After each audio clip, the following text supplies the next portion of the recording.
namanya siapa? Biar kita bisa doain.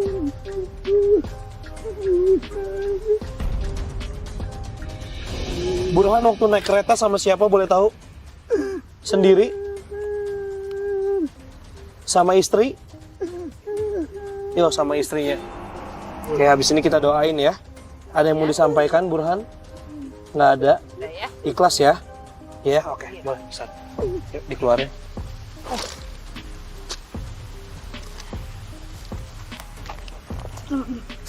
Satu lagi.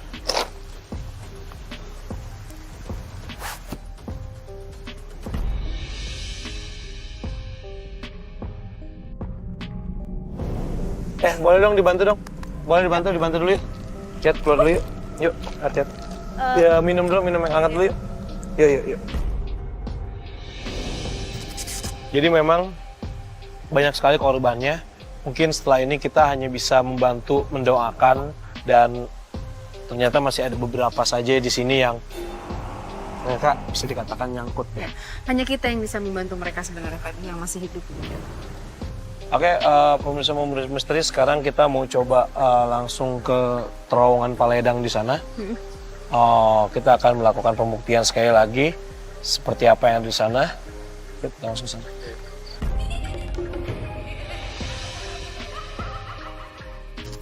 Oke, pemirsa memburu misteri, di belakang kita ini sudah ada terowongan yang tadi sempat kita bahas juga. Mungkin langsung saja kali ya, kita akan mencoba menelusuri dan sekaligus melakukan pembuktian yang ada di terowongan ini. Sebenarnya sih kita berharap mendapatkan suatu cerita, tapi ini terbentur lagi ya, Sareh. Masalahnya adalah kebenaran yang ada, fakta yang ada kan memang terjadi kecelakaan. Tapi sejujurnya kita datang ke sini bukan itu yang kita cari mengenai sosok-sosok yang itu, tapi kita pengen tahu ada apa lagi sih di sini sampai membuat aura di sini tuh menjadi mistis. Kita menilik sedikit sejarah ke belakang, memang banyak sekali yang memakan korban ketika pembentukan rel dari Bogor dan sampai Sukabumi ini, seperti itu. Gitu. Tapi kita tetap akan mencoba karena di sini kita tetap ingin memastikan apapun yang terjadi ada ataupun tidak, yang penting kita maju. Oke, Sarah siap? Siap. Oke, kalau gitu kita coba langsung pembuktian, kita mulai dari sekarang.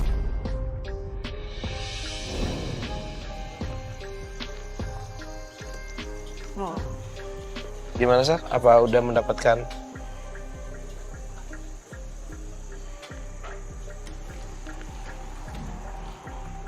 Sarah mau coba di tengah sini?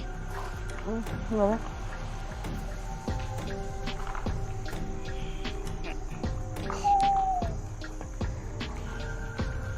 Kenapa, Sar?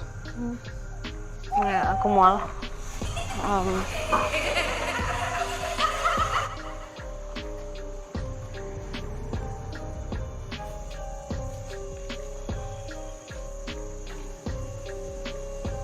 Ini sekarang jadi selokan aja sih ini.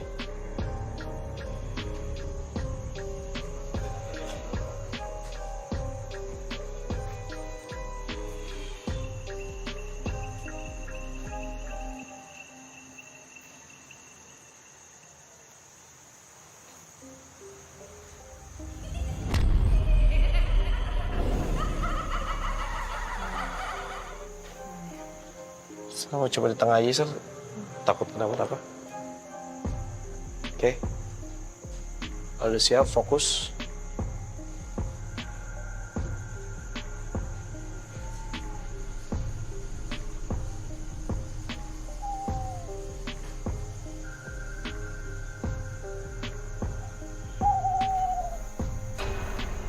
Yang mendekat sekarang justru malah ada sosok perempuan lagi, Fat.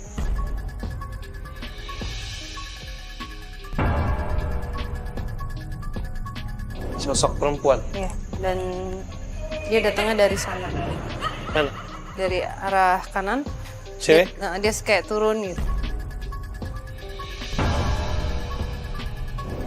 Tempatnya dia tepat di atas ini.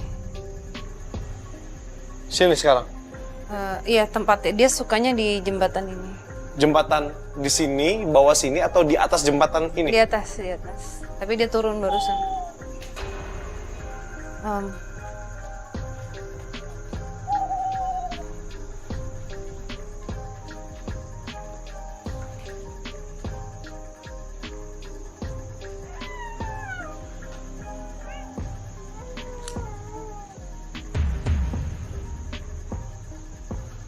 Kata dia nih daerahku.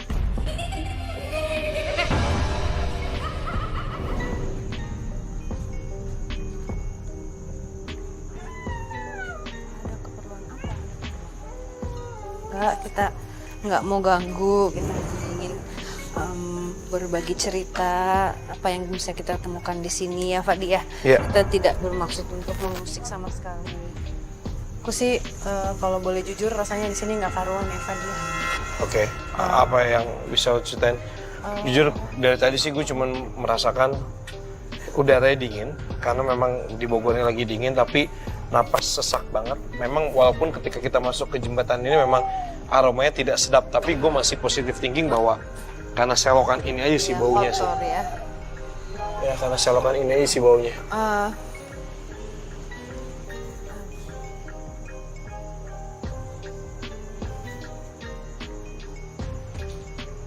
Oke Sarah, kalau menurut Sarah, kalau kita tidak perlu membahas kejadian yang terjadi tahun 2000-an itu, mengenai tragedi kecelakaan, karena memang jujur secara etika kita seperti mengorek luka lama.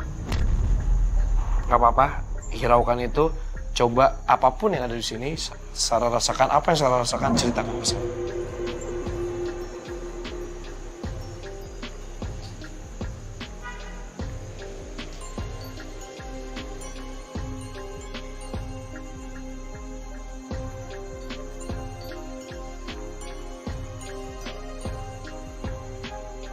Gue ketariknya ke situ terus sih. Kemana? Ketariknya ke yang kejadian itu. Tapi gue gak bisa cerita karena gak enak kan. Iya. Nanti kayak Gue justru ketariknya ke kejadian itu. Oke, kan gini. banyak. Iya. Apa sih? Pasti ada sedih, ada penyesalan juga kan. Dan gak seharusnya mereka melakukan kecelakaan kan. Maksudnya gimana ya? Tidak seharusnya terjadi gitu. Ya kita cuman bisa bantu doain aja gitu. Nah, kalau misalnya ditanya aku ngeliat apa, aku nggak bisa ngomong.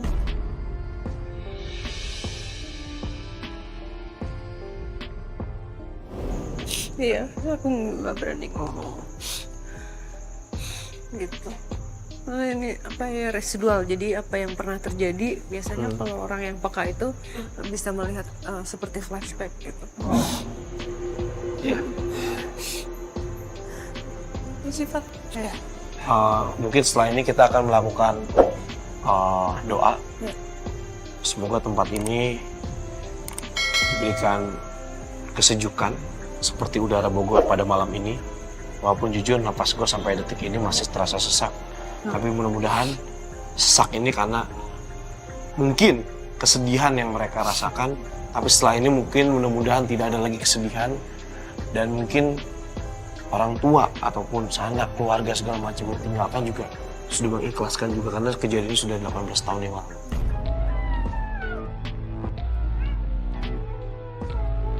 Oke, pemirsa Memburu Misteri, mungkin cuman itu saja yang bisa kita sampaikan di sini. Semoga tayangan ini bisa memberikan edukasi buat kita semua, pelajaran, apapun itu. Semoga hal baik yang kalian dapatkan dari tayangan ini juga bisa berdampak positif juga terhadap kehidupan kalian. Keselamatan itu nomor 1. Jadi patuhi aturan yang ada. Duduk pada tempatnya gitu dimanapun. Misalnya pun naik bis atau kendaraan umum apapun, kalau rame nunggu aja dulu, gitu, jangan maksain atau apa gitu. Karena jangan sampai terjadi apa-apa dengan kalian. Be safe gitu, hati-hati. Seperti kejadian ini memang itu mungkin yang disampaikan ke mereka bahwa jangan sampai seperti kita. Iya. Itu jangan sampai seperti kita. Dan ini kembali lagi kita menghimbau kepada pemirsa, khususnya kita tim semua memburu misteri yang ada di belakang kamera sini, saya dan juga Sarah, bahwa apapun yang kita lakukan, taatilah peraturan yang ada. Please jaga keselamatan kalian, karena keselamatan tetap menjadi nomor satu. Kalau begitu,